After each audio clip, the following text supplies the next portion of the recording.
picture studios lost an estimated $6.1 billion. USAs regering hotade Sverige med handelssanktioner om inte fildelningssajter som The Pirate Bay. Det handlar egentligen inte om juridik imorgon, det handlar om politik i första hand. Jag kan med glädje idag meddela att The Pirate Bay är uppe igen. In your face.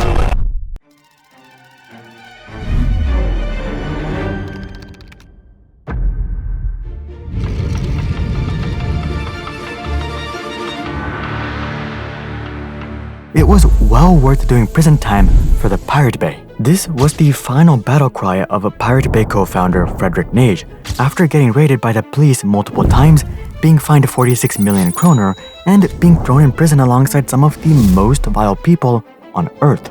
Fredrik was the only person in his entire prison that was there for a virtual crime. Everyone else there was convicted for robbery, assault, manslaughter, or worse. But things weren't too bad in prison, says Fredrik. He immersed himself with reading letters from fans about how much the Pirate Bay meant to them. This isn't to say that Fredrik willingly turned himself in, though. Like any normal human being, he very much dreaded the idea of going to jail and was on the run for several years as one of the most hated individuals by media organizations around the world. But eventually, the law did catch up with him, putting him behind bars. But this only strengthened Fredrik's personal conviction, as the letters reminded him of why he did everything in the first place. Unlike other piracy website creators, Fredrik wasn't trying to make money or get rich or screw over big companies. He had founded the Pirate Bay out of principle. The idea that information, culture, and the knowledge should be shared freely around the world without the interference of corporate greed, bureaucracy, or political influence. In fact, Fredrik had been fighting for this cause long before he co-founded the Pirate Bay or gained any sort of notoriety. Before his Pirate Bay days, Fredrik was part of a Swedish anti-copyright group that went around the world engaging in piracy debates and giving lectures about the right to information. This is where Fredrik met the other founders, Gottfrid Svartholm and Peter Sund. And together, they would go on to create one of the most controversial yet legendary sites of all time. So here's how the Pirate Bay went from being an ideological effort to becoming an international icon despite police raids, jail time, and the efforts of the media industry at large.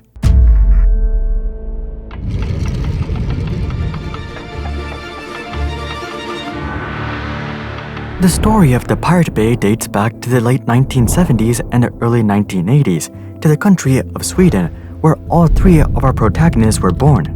Not much is known about any of the founders' childhoods, but from what we do know, it wasn't anything to brag about. Fredrik was the oldest of the bunch, having been born on April 27, 1978, in the city of Jönköping, Sweden. There's rumors that he dropped out of high school, and it appears that he just stumbled through his life one day at a time. A similar story could be said about Gottfrid as well, who was the youngest of the bunch, having been born on October 17, 1984.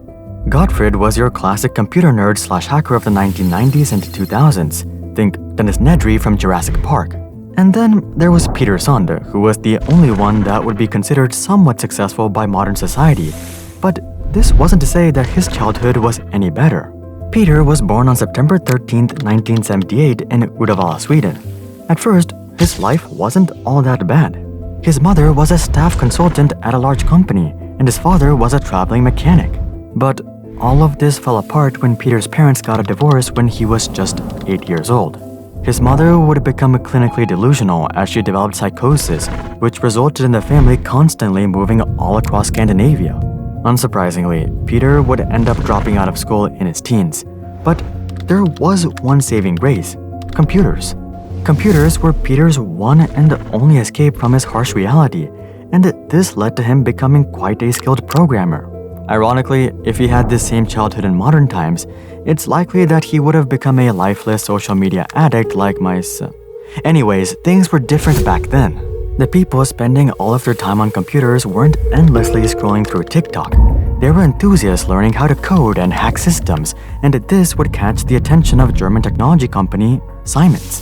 Siemens is the people behind many of the IT systems used at hospitals. And they would hire Peter to upgrade their patient registration system from being fingerprint-based to being retinal-based. It seemed like a pretty good gig at first glance, But Peter could not stand it at Simons after he joined.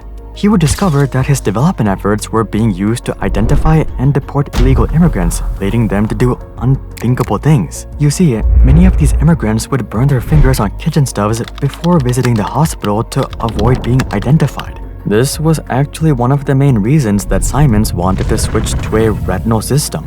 But this simply gave Peter nightmares about immigrants poking out their eyes like Victor Creel.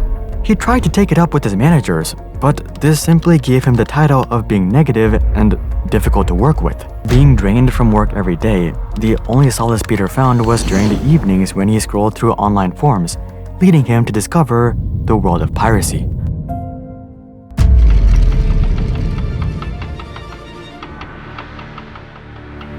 Peter's privacy journey started with him swapping music and movies on invite-only servers, which led him to meeting fellow Scallywag Frederick Nage. Frederick introduced Peter to the file-sharing movement and to the newly founded anti-copyright organization Piratbyrån, or the Pirate Bureau. Piratbyrån was founded on August 1st, 2003, by a bunch of societal outcasts just like Peter, Frederick, and Gottfried. Their goal was to make information available to people of all backgrounds and stature and to promote free speech above everything else. Not saying I agree with how they went about doing this, but honestly, it does seem like their intentions were way more pure than most of the people who actually control the world today. With this idea in mind, the group got to work. Some members tried opposing pro-copyright lobbyist groups. Others traveled the world and gave lectures on radio and TV. Our trio decided to create a website. This was specifically Frederick's idea. He wanted to create a BitTorrent tracker, and he would recruit the help of Peter and Gottfried for the IT and coding side of things. Given the relative simplicity of the website, Peter and Gottfried had this up and running in no time, and Piratbyrån would launch the website on September 15, 2003. This was actually just one of many websites that this trio launched. Moving into 2004, Frederick and Gottfried would create a full-on internet service provider and a web hosting company called PRQ. Don't be fooled though, this was no AT&T. With PRQ, Frederick and Gottfried looked to give an online voice to anyone and everyone, regardless of what they stood for or did. This included some unheard and repressed voices, but it also included a bunch of creeps. Literally. There were a bunch of forums hosted on PRQ that advocated for, how should I say it, unorthodox relationships. Though Frederick and Gottfried definitely did not agree with everything that was hosted on their platform, they defended all of their customers equally, citing freedom of speech. Something else that sparked a bunch of controversy was yet another one of this duo's ventures, America's Dumbest Soldiers. Honestly, this one was quite distasteful. The website consisted of a list of deceased American soldiers, and it prompted people to vote on how dumb their deaths were. Little to say, this site did not stay up for very long. While these other ventures definitely caused a scene by themselves, it turned out that the trio's original venture would have the greatest sticking power. And luckily for them, it was pretty cheap to run. After all, the Pirate Bay didn't actually have any file hosting or server-to-client downloading abilities built in.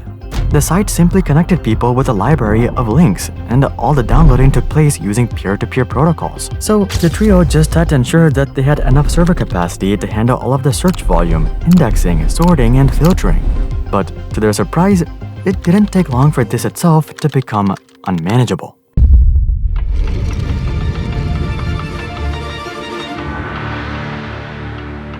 As the Pirate Bay exploded in popularity, it became abundantly clear that this could no longer be treated as a side project. So in October of 2004, the trio would transition the site into being a standalone nonprofit based in Seychelles, though this is disputed. If you also have no idea what this place is, you're not alone. The Seychelles is an East African country that's composed of 115 islands, and it just so happened to be the perfect place to set up a shell company. Now they had an entity.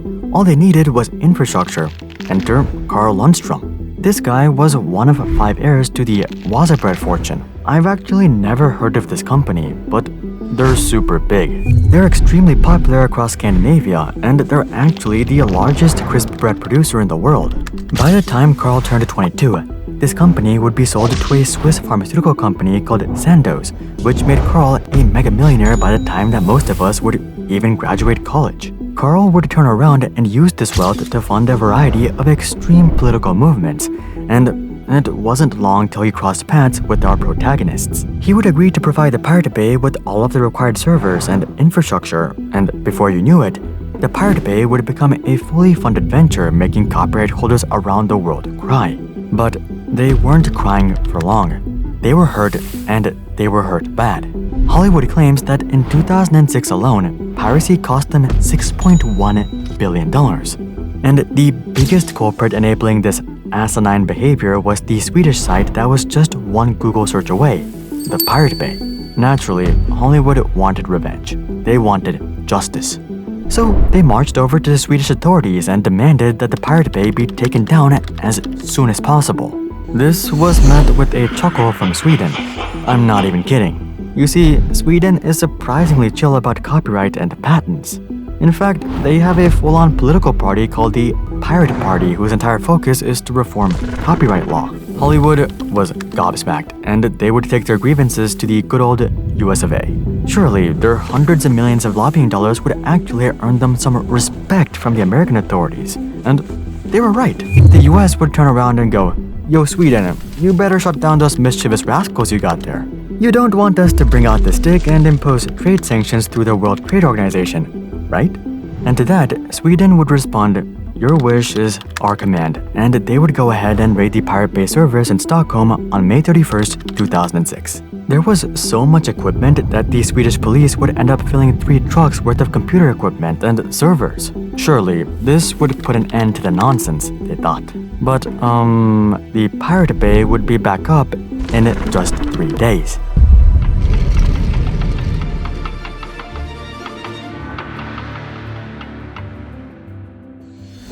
You're probably wondering, how was the trio able to restart the Pirate Bay so quickly? Well, the answer is that the Pirate Bay is nothing. It's really just a massive Excel sheet with a bunch of links. In fact, the entirety of the Pirate Bay can be compressed into a 90 megabyte zip file. So they didn't have to maintain massive convoluted code bases and repositories or enterprise resource planning software. All of the servers and equipment were simply there to support the extraordinary traffic. So as soon as they were able to find new infrastructure, they were able to upload their tiny zip file and go live in no time. This time, they chose to put their servers in a more discreet location somewhere in the Netherlands so that the police couldn't just turn around and raid them again. Hollywood was triggered. Not only was the Pirate Bay back up and running, but the police raid had simply drawn even more attention to the website. Clearly, Hollywood didn't have much power in Sweden, so they turned their focus to American companies. They might not be able to shut down the Pirate Bay, but maybe they could prevent you from accessing it?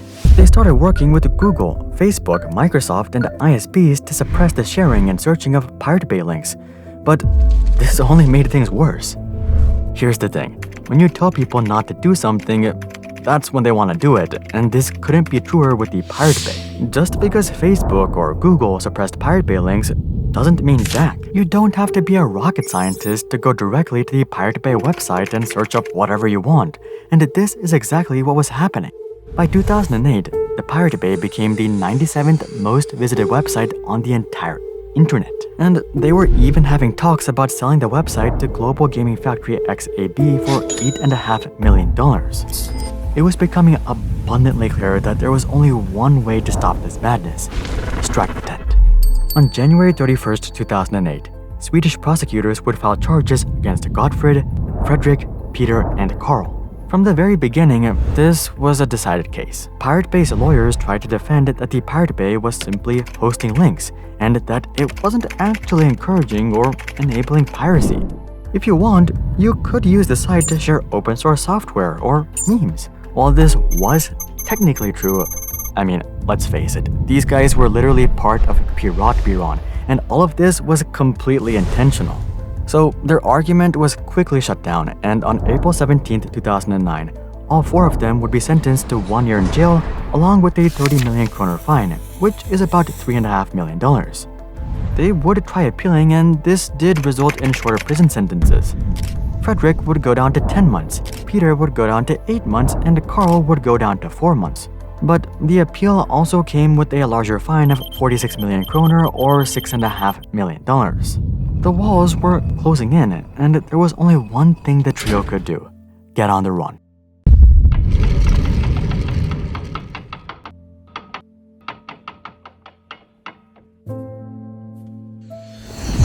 If you're wanted by Hollywood at large for causing billions of dollars worth of lost revenue, you would think that it would be a good idea to lay low. But all three of our protagonists would do the exact opposite. Frederick would run away to Laos/Thailand, and he would create yet another file-sharing site called Bay Files in 2011. Apparently, this website was supposed to comply with copyright rules, but you can take that for what you will. Not only did Frederick launch another site, but he would regularly cross the border between Laos and Thailand because he had residences in both countries. In fact, he crossed the border almost 30 times before getting caught in November of 2014, at which point he would be deported back to Sweden, where he spent 200 days in jail. At least Frederick created another site that was legal, at least on the front. Gottfried, on the other hand, would run away to Cambodia and go full-on spy mode and become a regular hacker for WikiLeaks. He would literally infiltrate Denmark's social security and driver's license databases. I don't think that you'd be surprised to hear that when he was caught in August of 2012, his prison sentence would be upped to 3.5 years. But he would be let go after 3 years. And finally, as for Peter, well, my man straight up joined Finland's Pirate Party and ran for European Parliament in the 2014 election. Let's just say he was arrested a few days after the election, and he had to serve 5 months in jail. By late 2014, all three founders were not only disconnected from their Pirate Bay, but they were all straight up in jail. So prosecutors figured that this was the perfect time to end this once and for all. On December 9th, 2014, the police would conduct yet another raid on the Pirate Bay, and they would shut down the original website for good. Surely, the founders could not pull any quick ones this time, right? Well, they were right. None of the founders would try to restart the Pirate Bay after their jail sentence. Frederick would return to Laos and get a job in IT. Peter would work on a micropayment system called Flatter and a messaging platform called Hemless. Gottfried would also return to the IT sector and move on from the Pirate Bay. Yes, the founders were done and out, but there were thousands of people wanting to carry on the legacy. Remember how we talked about it being really easy to store the entirety of the Pirate Bay? Well, it turns out that a lot of people had been regularly saving copies of the website. So whenever one version of the website is taken down, it's just a matter of time until another one pops up with a slightly different domain. At first, prosecutors tried taking down these websites one after another. But it quickly became evident that this was simply a waste of time, effort, and resources, because the legacy of the Pirate Bay was truly unstoppable.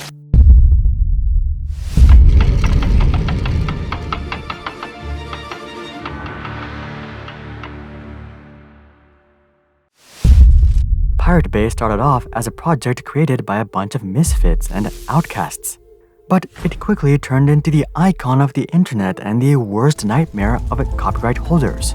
Hollywood tried burying it, shredding it, and burning it. But in the end, they decided to just give it all away because what other choice did they really have? Also, if you're wondering about what happened to the fine, well, here's what Peter had to say about it. During the press conference following the verdict, Peter would hold up a sign saying that he owes copyright holders 31 million kroner, and that confession is all that copyright holders would ever get. If that wasn't clear enough, he would go on to clarify that he didn't have the money, and even if he did, he'd rather burn everything and not even give them the ashes. And that right there is the legendary history of the Pirate Bay. Do you guys think piracy is moral? Comment that down below. Also, drop a like if you think that the Pirate Bay is an internet legend. And of course, consider checking out our Discord community to suggest future video ideas and consider subscribing to see more questions logically answered. But until then, I'm Hari, and I'll see you guys on the next one.